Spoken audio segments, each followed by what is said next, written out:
show. I'd love to spend my whole show bashing this fetid swamp crotch, but thanks to a lot of brave women, he's already history.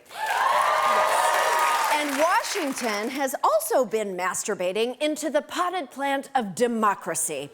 Since the Republican Renaissance began in January, the religious right has been eagerly awaiting a full-scale assault on reproductive rights. Then last week, after months of rising tension, the House of Representatives finally reached climax, and Republican congressmen burst forth and swam straight for your uterus. The bill is passed. I'm guessing by your clenched orgasmic joy that this has something to do with the unborn, because as all conservatives know, life begins at legislation.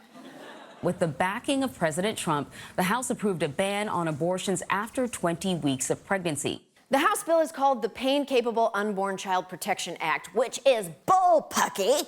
The very structures that are necessary to perceive or to feel pain aren't developed until 29 completed weeks. Those are just the scientific facts. Yeah, I know. We all know, because every few months, a bunch of unborn fetishizing lawmakers get back on their bullshit, and we all have to go to fetus university. I'm a 5th trimester senior. But it's not surprising conservatives believe fetuses without developed nervous systems can feel pain. Republicans are so empathetic, they even believe flags can feel pain and pleasure. The bill makes a few token concessions to women. It allows exceptions for rape, incest, and the life of the slut. But there are no exceptions for the health of the slut. So how scared for our reproductive rights should we sluts be? This bill has been rejected twice before, in 2013 and 2015. It just keeps coming back to torment us every couple of years, like Transformers movies. And it has an uphill battle before it becomes law. So it's passed the House. Now what? Well, one lawmaker I talked to today said for this to go anywhere in the Senate, it literally would take a miracle or divine intervention. Oh, if only the religious right had some kind of all-powerful deity that agreed with their position, the bill wouldn't keep failing every 2 years. You know, they knew this wasn't going to pass the Senate. It's just part of a complex, long-term Republican strategy to wear me down to a fucking nub.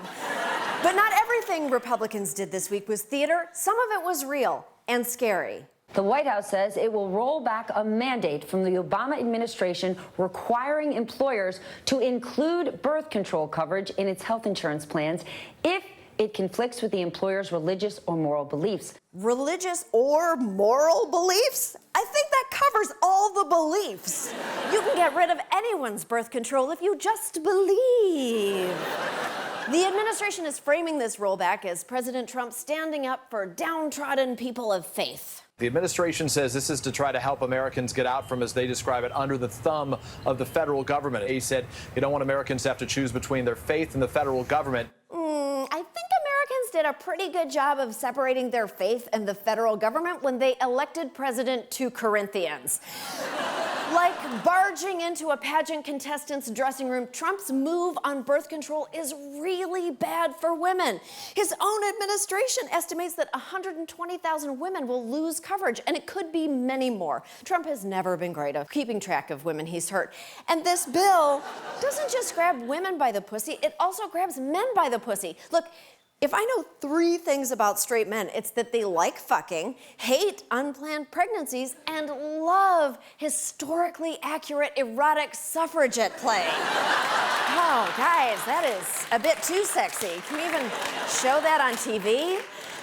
You are ruining everyone's good time, Trump. Where would you be without birth control? Up to your neck in Tiffany's, that's where. Hey.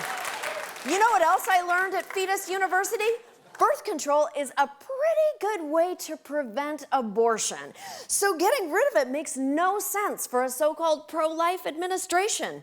It's like saying, I want less semen in my potted plant, and then inviting Harvey Weinstein over for dinner. We'll be right back.